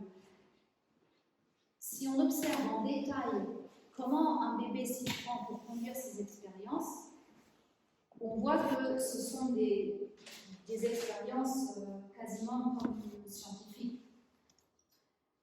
De façon très structurée, ils parcourent beaucoup de détails pour ensuite retenir le choix qui est le plus fonctionnel, qui les amène plus loin. Mais comme on disait tout à l'heure, une fois qu'une fonction est intégrée, tout de suite elle est mise au service d'une prochaine exploration, et ainsi de suite. Ce qui fait que une fois que c'est intégré, comment je place ma main pour faire le 4-4 par exemple? Je ne vais plus passer des heures à chercher comment placer la main pour prendre appui. Je prends appui et c'est parti, c'est tout. Et ainsi de suite, jusqu'à la marche finalement. Et une fois que arrivé debout et tout le chemin, parce que c'est encore un long chemin depuis la station debout jusqu'à pouvoir marcher sur deux pieds, mais une fois que tout ça s'est intégré, juste on marche et on a plein de choses à faire. On ne va pas se questionner au quotidien comment je transfère mon appui pour pouvoir engager un pas. Heureusement qu'on n'a pas ces choses à réfléchir, c'est automatisé. En Feldenkrais, le processus est exactement à reculer. C'est-à-dire, à partir d'un mouvement de marche, par exemple, à un moment donné, on arrête et on se dit, tiens, je suis où en fait? Mon poids, il est où? Ah oui, là, il est sur ma jambe droite. Et pour faire un pas, comment il faut faire en fait? Il faut déplacer le pied, et puis il faut porter le poids sur ce pied-là. Ah oui, donc au fur et à mesure que je charge le pied gauche, ça décharge le pied droit. Donc c'est un transfert d'appui en fait. Et on décortique. On déconstruit tout ce qu'on a construit il y a bien longtemps. Quand je fais ça avec un enfant, un adulte, c'est toujours un processus de communication. Je vous disais tout à l'heure, jamais il y a de correction, jamais il y a non, c'est pas comme ça qu'il faut faire. C'est toujours, j'observe. Comment tu fais toi? Ah oui, tu fais comme ça, d'accord. Eh bien, à partir de là, qu'est-ce que je pourrais te proposer pour explorer autre chose? Moi, je fais autrement. Est-ce que toi aussi, parce que pourquoi pas, on peut parfois passer par l'imitation. Avec certains enfants, ça marche. Toujours est-il, quelque forme que ça prenne, c'est toujours un processus de communication. Donc, on en revient à ça, mais on l'intègre avec les sensorialités, notamment la proprioception. Donc, j'observe comment l'enfant s'organise dans ses appuis, comment il transfère ses appuis. J'en avais un, par exemple, chaque fois que depuis debout, il s'agit de s'asseoir, en fait, il faut le retenir parce qu'il risque de tomber. Mais c'est un enfant qui est déjà assez grand, donc il tombe de haut quand il tombe sur les fesses, ça risque de faire mal. C'est pas comme un tout petit qui atterrit sur ses couches. Bon, dans ces cas-là, je me dis, c'est un peu dangereux. Pour la personne qui doit l'aider, ça demande énormément de force. Bon, alors comment on va pouvoir construire un chemin pour permettre, de la station debout, retrouver le sol, tout en passant par des transferts d'appui qui permettent de sécuriser et d'éviter la chute. Et tout ça, c'est un apprentissage qui se passe par exploration accompagnée, donc dans un processus de communication. Où l'attention est toujours sur qu'est-ce que je pense que l'enfant perçoit de lui-même à l'instant présent. Et parfois, on peut se poser la question. Mais avec tous les enfants, ce n'est pas possible. Et peu importe, dans la mesure où je suis formée dans mon propre corps à conscientiser ces choses-là, il suffit que je regarde comment l'enfant s'organise, que je le sens d'une certaine façon. Le rôle de miroir qui nous permettent aussi d'imiter la gestuelle que nous voyons. Dès qu'on voit un mouvement se réaliser, on le réplique dans sa propre représentation comme si on était soi-même en train de le réaliser. C'est pour ça qu'au cirque, on est impressionné parce qu'on voit faire des choses qu'on se dit, mais jamais de la vie je pourrais faire ça, et on est complètement perdu dans le truc, tellement c'est impressionnant. Mais avec des mouvements de la vie quotidienne, on peut étudier plus facilement et savoir, tiens, là, il a pris son appui comme ça, et là, tiens, il chute. Et bien alors, quels sont les appuis qu'il a ratés? Comment je peux construire un chemin d'apprentissage lui permettant de chercher ces appuis-là? Et cette recherche d'appui dans une communication qui sécurise, qui inspire un peu de confiance et qui permet de partager le plaisir, justement, ça vise à sécuriser, c'est-à-dire que toujours en Feldenkrais, nous encourageons à éliminer tous les efforts parasites. Ça ne veut pas dire qu'il ne faut pas faire d'efforts. Parfois, c'est nécessaire de faire des efforts, clairement. Il faut quand même se mobiliser. Mais on va toujours encourager à faire le moins d'efforts possible, à chercher la voie la plus sécure, en fait. Là où on peut se sentir en sécurité, c'est-à-dire si je trouve un appui qui sécurise, le premier signe déjà, c'est que je peux respirer tranquillement. Si je suis dans une situation instable où je crains de tomber, automatiquement la respiration va soit s'accélérer, soit être en suspens. Et c'est un signe de stress finalement. Donc cette dimension de communication dans les leçons Feldenkrais, elle est essentielle, tout comme elle est essentielle dans le développement. Ça amène à cette résonance émotionnelle. Et alors, on nous a parlé des 5 sens extéroceptifs. Depuis Sherrington, nous savons que la proprioception existe, que l'interoception existe. En fait, rares sont les auteurs qui attirent notre attention sur le fait que l'émotion, c'est aussi une façon de percevoir. C'est aussi une certaine qualité de perception. C'est-à-dire, quand je suis en communication avec une personne et que nos regards se croisent, que je lis dans la mimique l'état de l'autre, que la prosodie de la parole que m'adresse l'autre me dit quelque chose sur son état neurophysiologique, tout ça, par les neurones miroirs, ça se réplique en moi et je commence à le sentir moi-même. Vous connaissez tous la contagiosité des émotions. Quand une personne rit aux éclats, au bout d'un moment, on finit par rire aussi, même si on ne sait pas de quoi il s'agit, mais la qualité de rire se communique. Mais de la même façon, quelqu'un qui est en permanence frustré, qui râle tout le temps, qui a tout le temps des commentaires négatifs, au bout d'un moment, c'est difficile de résister, on finit par les avoir soi-même. Il y a cette contagiosité émotionnelle. Pourquoi? Parce que nous sommes programmés par la nature, justement parce que nous sommes mammifères, nous avons besoin de pouvoir communiquer nos états émotionnels. Nous sommes formatés pour absorber en nous les émotions qui viennent de l'autre, mais aussi pour exprimer notre propre état neurophysiologique à l'autre via la dynamique émotionnelle.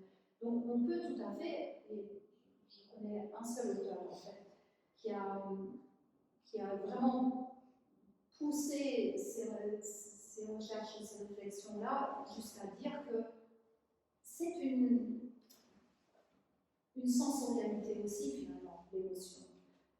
On ressent les choses par l'émotion, par la résonance émotionnelle. Parce que c'est ce qui nous met en lien avec l'autre de façon très spontanée, très immédiate. Et ça passe par sonorité de la voix, mimique, gestuelle, posture.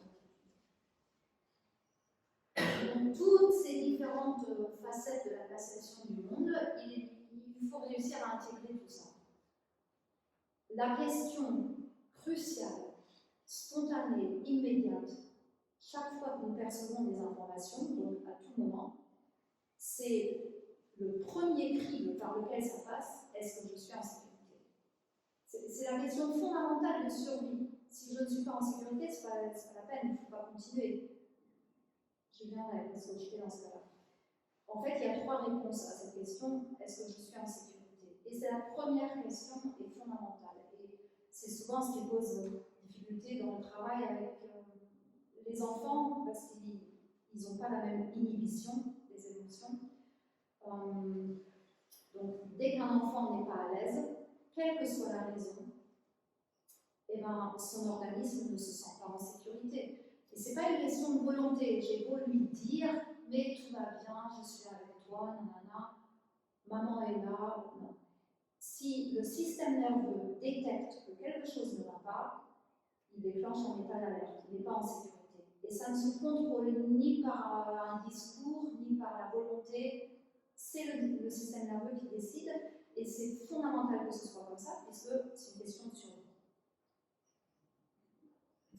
Mais ça a beaucoup d'impact, et dans le travail avec les adultes aussi d'ailleurs. Alors souvent, pour la raison inverse, souvent parce que l'éducation a fait que les adultes n'expriment plus ce qu'ils ressentent. Parfois même ne le sentent plus de façon bien différenciée. Donc dans le travail avec les adultes, bien souvent, c'est le chemin inverse qu'il faut prendre, c'est leur apprendre à différencier la sensation, en fait, la perception de ce qu'ils sentent. Chez les enfants, la difficulté, c'est qu'ils sont tellement spontanés à tout exprimer qu'il faut réagir très vite et composer avec tout ça. Parce que justement, ils n'ont pas encore l'inhibition. Elle est en voie de construction. Alors, quelles sont les 3 réponses possibles? Et c'est crucial, ça aussi.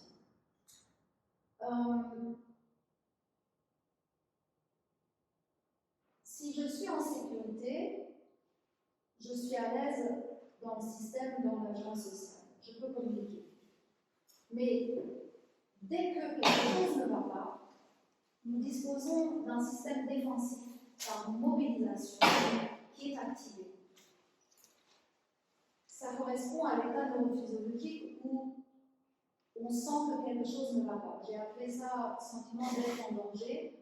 Ça évoque tout de suite un grand danger. En fait, il serait peut-être mieux d'appeler ça un sentiment d'inconfort, parce qu'il suffit d'un inconfort pour déjà ne plus être complètement à la hauteur, pas se sentir complètement en sécurité. Et dès qu'on est en inconfort, il y a déjà une activation d'un système défensif par mobilisation. C'est-à-dire que, à force d'adrénaline dans le corps, tout le système musculaire, mais aussi cardiaque, la respiration se prépare pour se mobiliser. Alors il y a deux orientations de mobilisation. Soit je mobilise les forces agressives envers celui contre lequel je dois me défendre. Donc c'est un système défensif, mais qui mène vers le combat, donc vers l'agressivité. Ou alors, toute cette mobilisation me servira à fuir. Quand nous travaillons avec des enfants qui sont dans des états inconfortables, que ça vienne de leur propre corps ou par une rencontre avec l'environnement qui ne leur convient pas, généralement, ils n'ont pas la liberté de fuir. Et leur système nerveux le sait très bien, donc généralement, ils ont des réactions agressives. Et il faut juste comprendre, enfin, il faut juste avoir cette grille de lecture, de se dire l'enfant n'est pas agressif, c'est que la situation du moment ne lui assure pas un sentiment de sécurité totale. Donc il s'en défend, évidemment. Et heureusement, en tant que psychologue, ça, nous avons appris à apprécier un enfant qui manifeste son agressivité. Pourquoi? Parce que si le système nerveux détecte que non seulement il ne peut pas fuir, mais il ne veut pas non plus se défendre contre ce qui se passe, et bien à ce moment-là, tout est perdu, il n'y a plus rien à faire. Donc à ce moment-là, il y a un autre système défensif qui s'enclenche par immobilisation, et là c'est une réaction de détresse, c'est ce qui nous arrive dans des états de sidération, c'est la résignation. Il y a des études qui ont été menées comme ça avec des nourrissons où on incite la maman à ne plus réagir comme elle devrait le faire, enfin comme le nourrisson a l'habitude qu'elle le fait. On dit à la maman de rester impassible face à son nourrisson. Et on voit le nourrisson qui s'agite joyeusement, qui adresse ses sourires, qui par son engagement, son système d'engagement social essaye de solliciter la maman telle qu'il la connaît. Et la maman, elle suit la consigne expérimentale et se montre impassible. Alors on voit le nourrisson petit à petit qui comprend plus très bien ce qui se passe, maman ne réagit pas comme d'habitude. Alors on a des mimiques qui fluctuent un peu entre j'essaie quand même de te faire qu'est-ce qui se passe, l'inquiétude, et puis petit à petit il pleure, et puis il il se mobilise, il crie, il exprime sa colère, il s'agite dans tous les sens pour faire revenir maman. Maman reste impassible, et au bout d'un certain nombre de minutes, l'enfant abandonne son combat, il se résigne. Et là, on voit tout le tonus chuter, les bras tombent au flasque, les jambes aussi, le regard se vide, et l'enfant ne pleure plus. Voilà. Et dans l'éducation traditionnelle, qui est pratiquée depuis longtemps, dans ces cas-là, on dit voilà, il a compris, maintenant il va obéir. Mais en fait, c'est un système défensif très ancien, c'est-à-dire que ça remonte dans l'évolution des espèces, ça remonte aux reptiles. Vous connaissez les reptiles, quand il y a un danger, ils se figent. D'ailleurs, même la petite souris, dans un chat, elle peut faire de la morte. Moi-même, j'ai vécu ça avec un frelon. Un frelon s'était introduit chez moi, j'avais très peur, j'ai appelé un voisin. Le voisin a réussi à l'abattre, et puis il est reparti en me disant bon, ça va, il est mort. Puis moi, j'ai eu un soupçon. Je me suis dit non, je ne vais pas évacuer ce frelon, ça me fait trop peur. Alors j'ai pris un bocal, je l'ai placé à l'envers dessus. J'ai bien fait, parce que le lendemain, il vivait le frelon sous le bocal. Donc c'est un système défensif par immobilisation qui correspond psychologiquement à la détresse, à la résignation. Le problème, c'est que pour les reptiles, ça va, parce que les reptiles n'ont pas un cerveau qui a besoin de beaucoup d'oxygène. Mais si nous, humains, avons recours à ce système-là, en fait, il y a une coupure qui fait que le cerveau n'est plus oxygéné comme il faut, la respiration est à minima, les battements cardiaques, la fréquence cardiaque est à minima, et on met en péril en fait les fonctions vitales pour continuer de bien se développer. Donc c'est pour ça que les enfants qui sont exposés à des situations traumatisantes comme ça de façon récurrente, ils peuvent vraiment développer des retards développementaux, etc. Et aussi, ça porte atteinte au système immunitaire. Enfin, c'est vraiment un système défensif de dernier recours qui peut sauver la vie quand on se fait violer ou des choses comme ça, mais à part ça, c'est mieux de ne pas l'utiliser. Donc, on est plutôt heureux d'avoir des réactions agressives, en fait. Parce que là, ça veut dire qu'on est face à un système nerveux qui se mobilise. Après, dans la communication, la question, c'est qu'est-ce que j'en fais? Parce que c'est ça qui est intéressant avec les strates comme ça du développement du système nerveux, c'est que chaque fois qu'il y a une nouvelle strate, elle aura la capacité d'inhiber les plus profondes. C'est-à-dire, depuis les vertébrés, nous disposons d'un système défensif par mobilisation. C'est-à-dire, les vertébrés ne se figent pas forcément, ils font ça en dernier recours, mais dans un premier temps, ils vont essayer de se défendre. Et dans la mesure où ils se défendent, ils ne se figent pas. Et le même principe vaut pour nous. Un enfant qui se mobilise ne risque pas de tomber en dépression. Donc ça, c'est pas bien. Maintenant, le but, c'est qu'il n'ait pas besoin d'être agressif, qu'il puisse communiquer ce qui ne va pas. Donc bien souvent, ce qui aide, c'est d'utiliser cette agressivité pour la rendre sur un mode ludique, de façon à ce que ce ne soit pas un combat pour de vrai, on cherche à se faire du mal, mais pour comprendre que ton énergie, je la reçois, je te la rends et on joue avec. Et comme ça, le système nerveux finit par comprendre que, alors même que c'est virulent, alors même que ça a toute allure d'un combat, en vérité, on est dans un jeu. Et donc, ça tient de la communication. Et petit à petit, en y mettant des mots, etc., on relève le niveau et on engage le système d'engagement social et on sort de ces agressivités. Pourquoi c'est important? Parce que c'est seulement à la condition d'être dans un engagement social qu'on va pouvoir partager du plaisir, qu'on va pouvoir jouer, explorer, et que, à force de parcourir ces cycles-là, peut se constituer aussi ce que nous appelons un attachement sécure, c'est-à-dire une possibilité pour l'enfant de développer une aisance dans la relation lui permettant d'être à l'aise pour demander de l'aide, pour se confier en cas de tristesse, de chagrin, de frustration, exprimer sa colère sans tomber dans l'agressivité, toutes ces capacités-là. Donc c'est essentiel d'établir toujours de l'engagement social. Et c'est parfois un défi. Et ces dimensions-là, dans notre travail Feldenkrais, elles sont incluses, mais pas explicitées. D'ailleurs, ce sont là des recherches qui sont très, très actuelles. Ce sont des visions du fonctionnement du système nerveux qui sont assez récentes. Donc, ce n'est pas étonnant que Feldenkrais nous a pensé. Voilà, je vous ai brièvement parlé tout à l'heure des étapes de maturation. Alors, il y a du côté gauche tout le développement in utero, le développement du cerveau. Une fois le bébé arrivé au monde, il y a des phases de myélinisation successives. Vous avez en gris foncé là le cortex moteur et sensoriel, dont je vous disais pendant la première année de vie, ces aires-là sont dans la phase dominante de maturation. Puis Puis après, en gris clair, c'est très grossier, très schématique, mais c'est pour vous donner une idée comme ça, qu'il y a un ordre.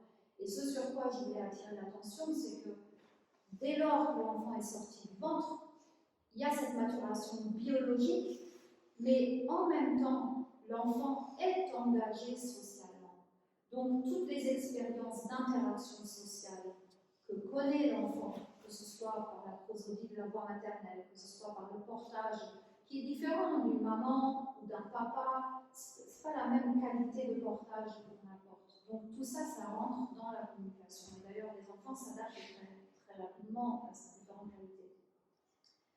Eh bien, encore, quand j'ai fait mes études, on posait souvent la question qu'est-ce qui appartient à l'inné, qu'est-ce qui appartient à l'acquis. Aujourd'hui, on ne se pose plus cette question-là. Parce que depuis, les recherches ont très clairement montré que la maturation biologique du cerveau intègre toute l'expérience sociale. C'est-à-dire la manière dont se forment certains schémas comportementaux, et notamment ceux de la régulation émotionnelle, se font sous l'influence des interactions sociales. Si l'enfant se met dans tous ces états parce qu'il fait une crise de colère ou quoi, et que moi, en tant qu'adulte, je réponds avec son énergie, mais en contenant et en sachant pertinemment que ça ne me met pas en difficulté, ça ne me déboussole pas qu'il fasse sa crise. À ce moment-là, petit à petit, grâce au fait que je garde la sérénité face à son état de colère, lui, petit à petit, il intègre dans son système nerveux qu'une crise, ça se traverse, et derrière, on se réconcilie, on a de bonnes relations, on retrouve le plaisir. Donc une crise, ça ne fait pas peur. Juste, c'est désagréable à traverser. Alors que l'enfant qui, au moment d'une crise, rencontre un adulte qui lui-même perd ses moyens, tellement il est énervé, il va faire une crise encore pire. Et du coup, stresser l'enfant, éventuellement jusqu'à le faire tomber dans un système de résignation. Quel sera l'apprentissage du cerveau de cet enfant-là? C'est que quand il y a une crise, après c'est encore pire. Et ça, ce sont des schémas de régulation émotionnelle qui sont acquis par les interactions sociales et qui s'intègrent ensuite dans le comportement de l'enfant. Donc avec tout ce qu'on a vu avant, les perceptions extéroceptives, proprioceptives, la résonance émotionnelle, tout ça, ça s'imbrique ensemble et ça donne des schémas d'être finalement, des schémas de comportement au sens très large. Donc ça, c'est très important de tenir compte de ces choses-là. C'est que la maturation du cerveau, alors même qu'elle est fondamentalement biologique et déterminée par une programmation génétique, etc., elle se fait sous l'influence des interactions sociales. Et ces interactions sociales passent par la résonance émotionnelle, mais aussi par la qualité du toucher, par la qualité du portage. Et c'est à ce titre-là qu'en Feldenkrais, on s'en sert énormément. Finalement, la question, c'est toujours quelles sont les conditions que nous créons, nous adultes, pour un jeune système nerveux qui arrive au monde afin que lui construise ses repères dans ce monde où il est accueilli. Finalement, la question, c'est toujours ça. Il y a une collègue qui a décrit la méthode Feldenkrais comme une pédagogie d'émergence. Et je trouve que c'est très joliment dit. C'est-à-dire que nous nous concevons non pas comme thérapeute, mais comme pédagogue. Mais la pédagogie, elle consiste à créer des conditions. Je ne peux pas apprendre quelque chose à l'enfant. C'est impossible. Il a son système nerveux. Tout ce que je peux faire, c'est essayer de créer des conditions permettant à ce système nerveux-là de s'enrichir des apports d'informations de telle façon qu'il puisse, lui, construire l'apprentissage en cours. C'est une de mes filles qui m'a appris ça un jour où je me suis aperçue qu'elle savait lire, alors que c'était totalement inattendu, et je lui ai dit, mais qui est-ce qui t'a appris à lire? Et là, elle m'a regardé de ses grands yeux, elle m'a dit, personne ne m'a appris, c'est moi qui l'ai appris. Et Et c'est comme ça que ça fonctionne dans tous les apprentissages. C'est un leurre de penser que je peux apprendre quelque chose à l'autre. Et ça, c'est un principe qui est très fort en Feldenkrais. Toujours, on essaye d'aménager les conditions et on fait confiance que le système nerveux en face saura se servir des différents apports d'informations pour en faire quelque chose, pour créer finalement. C'est un contexte de création finalement. Et c'est très important parce que c'est un contexte de création dans l'auto-organisation qui participe à l'autonomie aussi. Encore faut-il accepter que l'autre soit autonome. Très brièvement, je parlais tout à l'heure de mémoire, pour le il y en a plein de différentes. La grosse distinction à faire, c'est qu'il y a une mémoire déclarative, explicite, et c'est celle que nous avons le plus souvent en tête. Je me souviens telle date historique, telle, voilà. J'ai appris à l'école que ceci, cela. Je peux exactement te retracer les faits, comment ça s'est présenté, etc. Je me souviens, tu te souviens, on avait été à telle fête, à telle. Voilà. Ça, c'est du déclaratif, c'est-à-dire le souvenir est présent à la conscience et on peut le traduire en mots pour le communiquer. Mais finalement, c'est une infime partie de la mémoire qui n'est pas très utile à la construction de soi, en vérité. La mémoire non déclarative, que nous appelons mémoire implicite, il y a d'autres termes aussi. Bref, la mémoire implicite, elle est nettement plus importante pour tous les processus de construction de soi. Parce que justement, tous ces schémas de coordination sensorielle et motrice dont je parlais tout à l'heure, eh bien, ce sera automatisé et c'est aussi de la mémoire. Seulement, on n'y a pas recours de façon consciente généralement. Et on ne met pas ça en mots. C'est d'ailleurs la grosse difficulté pour nous praticiens Feldenkrais, d'apprendre à mettre en mots plein de choses que normalement, juste on fait. Expliquer à un martien comment il faut marcher.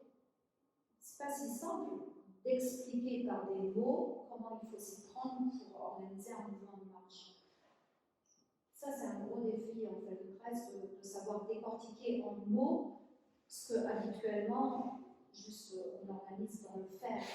Mais tout ce qu'on organise dans le faire, en l'action, c'est ce qui constitue la mémoire implicite. Mais les mémoires émotionnelles aussi sont implicites.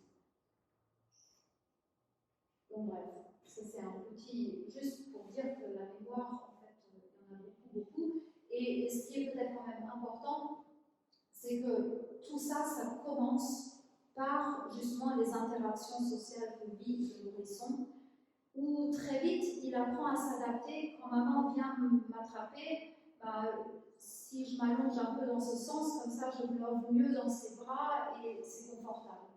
Voilà. Et quand c'est papa qui me prend, lui il a un autre tonus, je me raidis un peu plus, comme ça je sais qu'avec lui je vais partager ce plaisir-là. Donc l'enfant a des réactions toniques d'office différentes selon qui va les attraper. Et ça s'inscrit dans la façon d'être avec l'autre. Donc, ils se construisent en fait dans ces systèmes d'interaction, tantôt avec maman, tantôt avec papa, tantôt avec l'éducatrice à la crèche. Et des fois, on s'aperçoit qu'on n'a pas affaire au même enfant selon avec qui il est, tellement il peut développer des façons d'être différentes. C'est seulement avec le temps que ça se différencie, que l'enfant se fait une représentation d'interaction généralisée, c'est-à-dire généralement, les gens, ils sont comme ci, comme ça. Et généralement, moi, en réponse, je suis comme ci, comme ça. Donc la représentation du monde, la représentation de soi, se dégage petit à petit à partir d'une expérience où on est fondamentalement toujours en communication avec l'autre. Et ça aussi, en Feldenkrais, en vérité, c'est ce que nous faisons tout le temps. Nous sommes en interaction et nous construisons à partir de là des représentations. Mais il se peut qu'une découverte que nous avons faite ensemble, eh bien, pendant un temps, elle ne reste possible que quand quand nous travaillons ensemble. Et l'enfant ne va pas tout de suite s'en servir encore à la maison ou se sentir capable de le faire.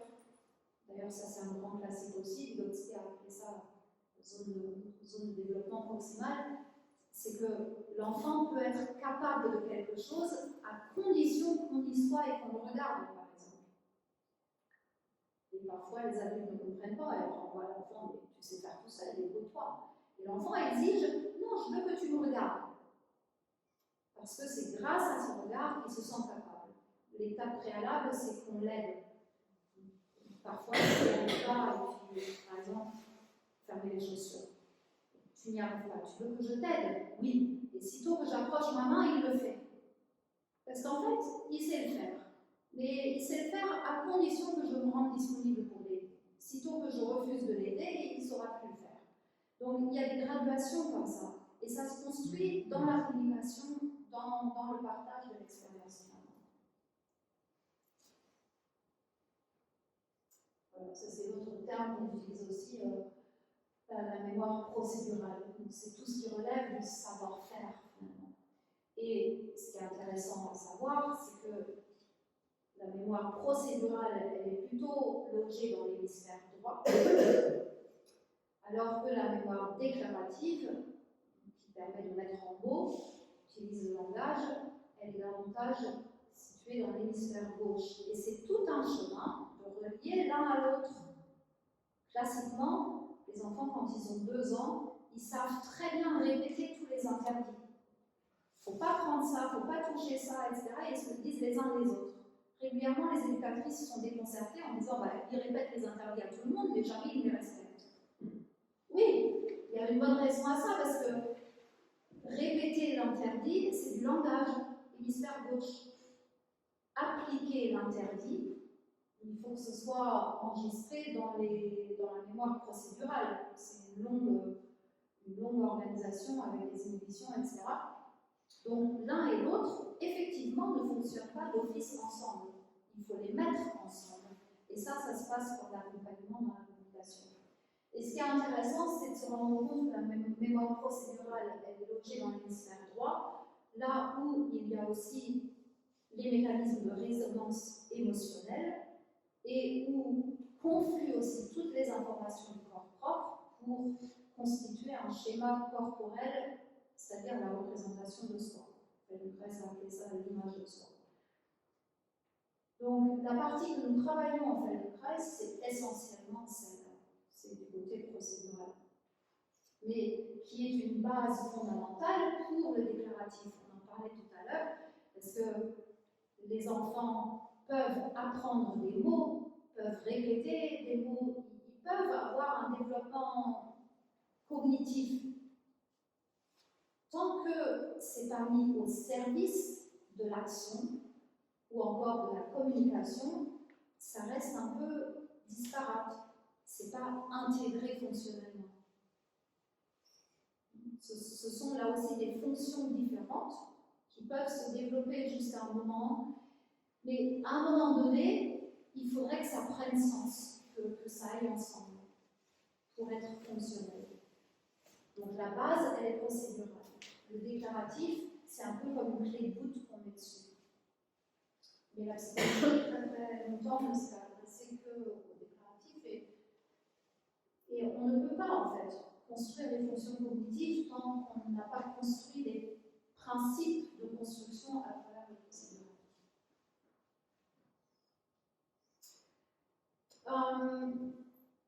Pour finir, peut-être cette image que je trouve assez belle. Il y a 2 choses sur lesquelles je veux finir. Ça, c'en est une. Les niveaux d'activation. Je trouve très belle cette image de se dire il y a une fenêtre de tolérance, une fenêtre d'activation optimale. Il faut qu'il y ait suffisamment de lumière qui traverse pour être éveillé. Si on n'est pas un petit peu activé, on ne peut pas s'intéresser aux choses, donc on ne peut pas apprendre.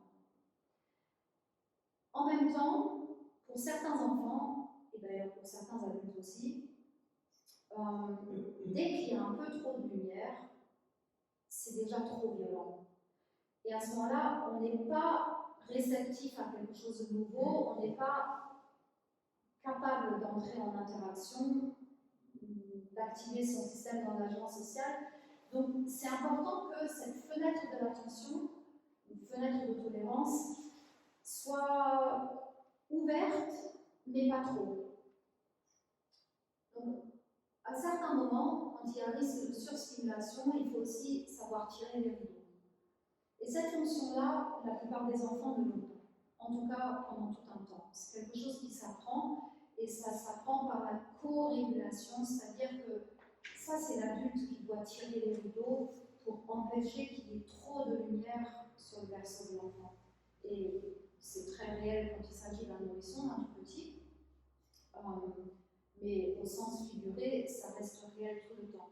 Et c'est aussi l'une des difficultés que nous pouvons avoir dans le travail de Feldenkrais, mais dans n'importe quel travail en fait. Il faut s'assurer qu'il y ait suffisamment d'activation, mais pas trop. Et pour certains enfants, notamment les enfants neuroatypiques, ben, cette fenêtre-là, elle est étroite. Si on n'active pas assez, on n'a pas la curiosité, l'intérêt, l'activation nécessaire pour traiter l'information, et sitôt qu'on l'active de trop, qu'on apporte trop de stimulation, trop forte ou quoi, on perd l'enfant parce que c'est trop. On ne peut pas l'utiliser, toute cette information. Donc ce maniement des rideaux, là, c'est tout un art.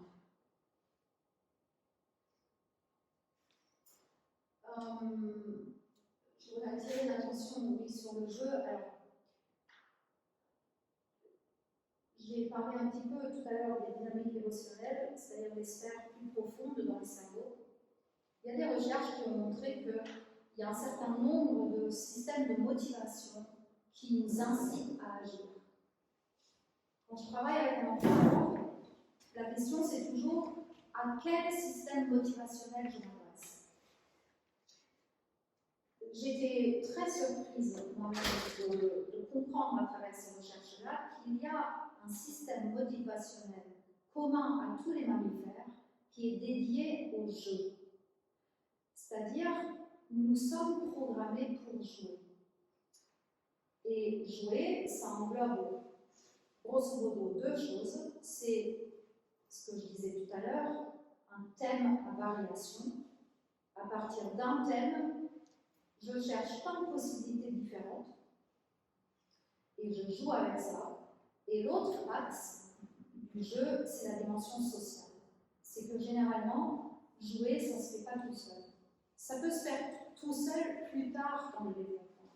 Mais dans un premier temps, jouer ne fonctionne que si on est ensemble, l'un avec l'autre. Et c'est seulement au fil du temps qu'il y a comme une intériorisation dans l'enfant. Vous avez peut-être ces souvenirs-là. Moi, pendant tout un temps, j'étais enfant unique. Alors, je passais des heures à jouer toute seule. Mais j'avais un petit personnage, et puis un autre, et puis ils se faisaient le dialogue l'un avec l'autre. Enfin, c'est quand même qu'on a déjà intégré la capacité à jouer un dialogue dans sa tête comme s'il y avait un autre. C'est-à-dire qu'on a intégré l'autre en soi. Et dans un premier temps, le jeu, par définition, c'est social.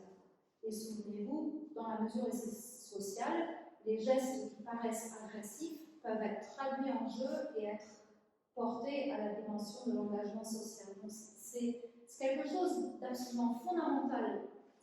Et les recherches ont montré que plus nous sommes une espèce de mammifère avec un cortex important, et plus la phase de l'enfance durant laquelle les enfants jouent est longue. Chez les adultes, elle est particulièrement longue, mais il y a un lien comme ça au prorata entre la complexité du cerveau et le temps accordé au jeu dans la période d'enfance. Et ce qui est caractéristique du jeu, c'est qu'il y a une dimension de prise d'initiative. C'est-à-dire que, là encore, c'est pas moi qui apprends à l'enfant.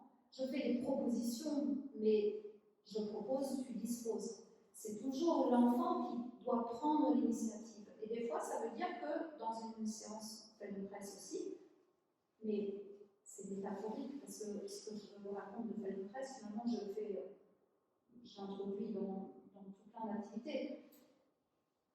Mais dès lors que je sais que l'enfant doit être à l'initiative de ce qui lui sera utile à s'auto-organiser, à créer ses propres processus de compréhension, ben, mon job à moi consiste à faire des propositions, à organiser un cadre. Mais il y a toujours un moment où j'attends de voir ce que l'enfant va en faire. Et ces moments-là, souvent, c'est des petits moments de suspense, on ne sait pas trop en fait.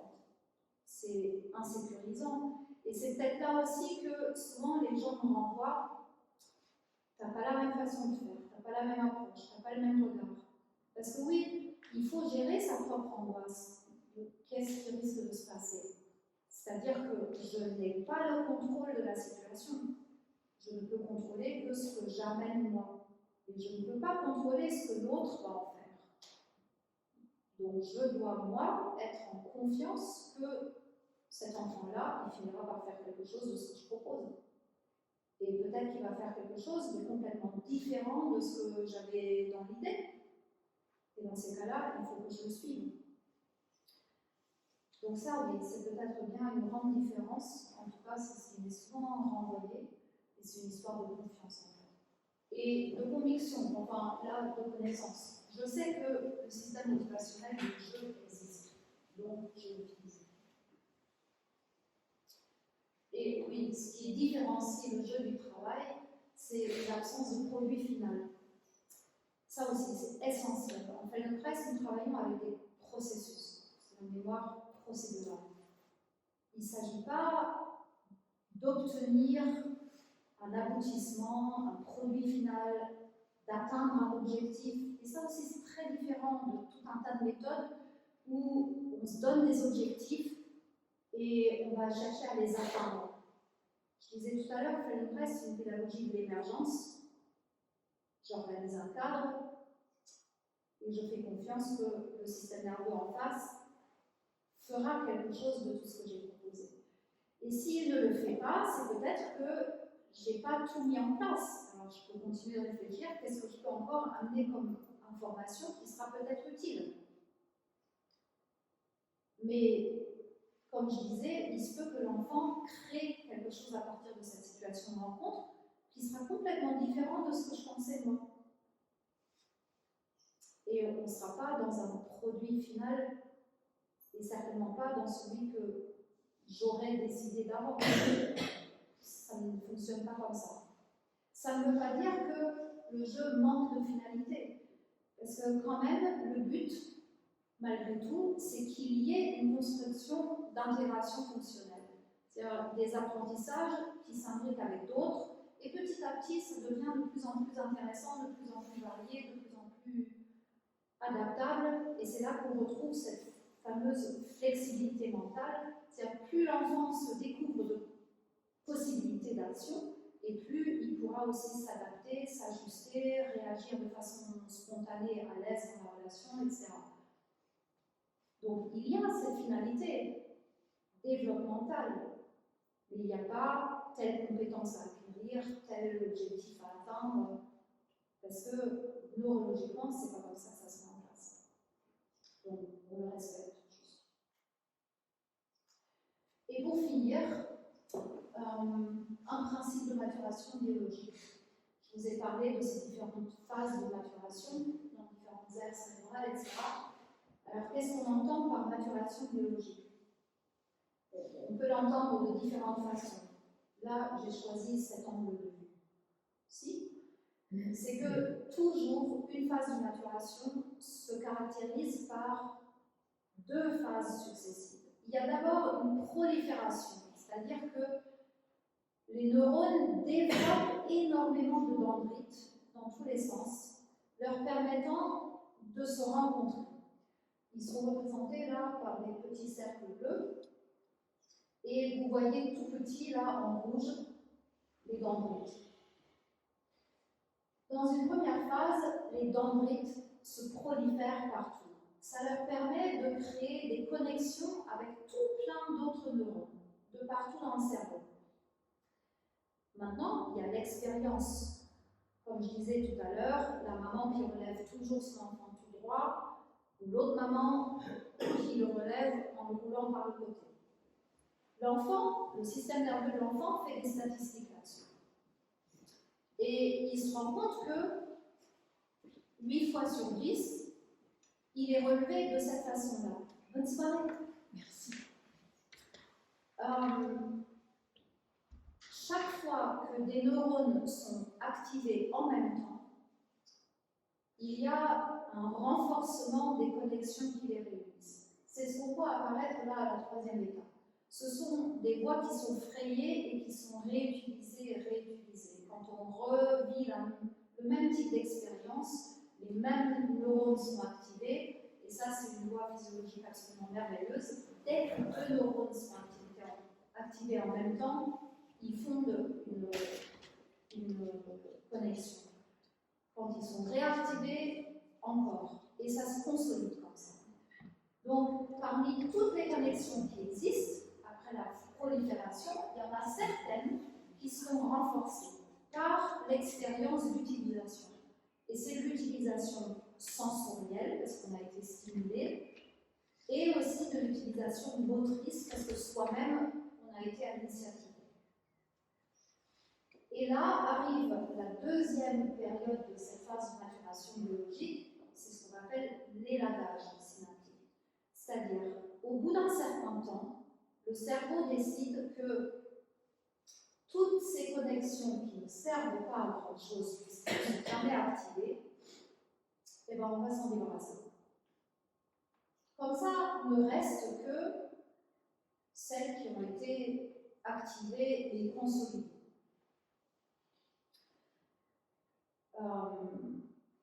Par exemple, l'apprentissage du langage, c'est un bel exemple. J'ai souvent des parents qui me disent est-ce que ça ne perturbe pas le cerveau de mon enfant s'il apprend 2 ou 3 langues en même temps? Non, je ne parle que en français, comme ça qu'il apprenne déjà le français et l'anglais ou d'autres langues, ce sera plus tard. Dommage en fait, parce que il y a toute cette prolifération qui permet à un jeune système nerveux d'entendre tous les sons de toutes les langues du monde. Mais il va consolider seulement les connexions correspondant aux sons qu'il entend tous les jours. Et c'est à partir de 10 mois d'âge que dans les aires auditives, le cerveau fait l'élagage de toutes les connexions inutiles. Donc si, au-delà de 10 mois d'âge, l'enfant n'entend plus les sons de l'anglais, par exemple, eh ben, il perd la faculté de les entendre de façon bien différenciée. Et si après, en 6e, tout d'un coup, on lui dit d'apprendre l'anglais, c'est très difficile à entendre, de là à le prononcer encore plus. Donc ça, c'est l'effet de l'élagage. Alors que si on maintient une grosse richesse de sonorité tout le long de l'enfance, il y a bien plus de chances qu'il y ait davantage de connexions qui restent consolidées et l'élagage fera moins de dégâts. Je vous disais, les aires motrices sensorielles ont leur phase dominante de maturation durant la première année. Quand on voit des bébés qui passent l'essentiel de leur vie dans des transats sans pouvoir bouger, passent la première année, et ils passeront beaucoup plus de temps à faire ces apprentissages leur permettant d'être à l'aise dans l'équilibre dans la marche. Donc, c'est bien d'utiliser ces phases de maturation, c'est bien d'apporter beaucoup d'apports d'informations, beaucoup de stimulation, tout en respectant comme ça quand même l'histoire des rideaux. Là, il ne s'agit pas de surstimuler, parce que là, l'information ne sera pas utile. Il faut trouver le bon dosage, mais dans la limite de ce bon dosage, il faut alimenter le cerveau. Parce que comme ça, l'élagage fera moins de dégâts. Et plus on aura de connexions solides à la base, et plus on pourra greffer d'autres apprentissages par la suite. Et c'est typiquement ce que nous faisons en fait de presse tout le temps. Nous stimulons le système nerveux pour proliférer, pour créer des connexions, pour changer de nouvelles façons de faire. Et quand la personne trouve pour elle-même, tiens, c'est comme ça que je trouve le le meilleur appui. C'est comme ça que je peux rouler avec le plus d'aisance. C'est comme ça que je peux éviter la douleur. Et bien à ce moment-là, grâce à l'apport émotionnel, voilà comment je me sens en sécurité, voilà comment je suis à l'aise, et bien ce seront ces connexions-là qui seront renforcées. Après, bien sûr, il faut prendre un temps, travailler, le consolider, mais à un moment donné, ça passe dans les automatismes, on ne s'en préoccupe plus et le reste est la vie. Seulement, plus on avance en âge et plus ces processus-là prennent du temps. Parce que l'élagage n'est jamais définitif, il y a toujours une neuroplasticité, donc même plus avancé en âge, on peut rattraper tout un tas d'apprentissages. Et il y a des gens qui apprennent même une langue étrangère très bien en y mettant le temps. Mais plus on attend, et plus ça prend du temps. Voilà. Terminer là-dessus, ça a été très long, vous avez été super attentifs. Encore merci. Avez-vous des questions? Des choses qui vous sont venues, que vous auriez envie de partager?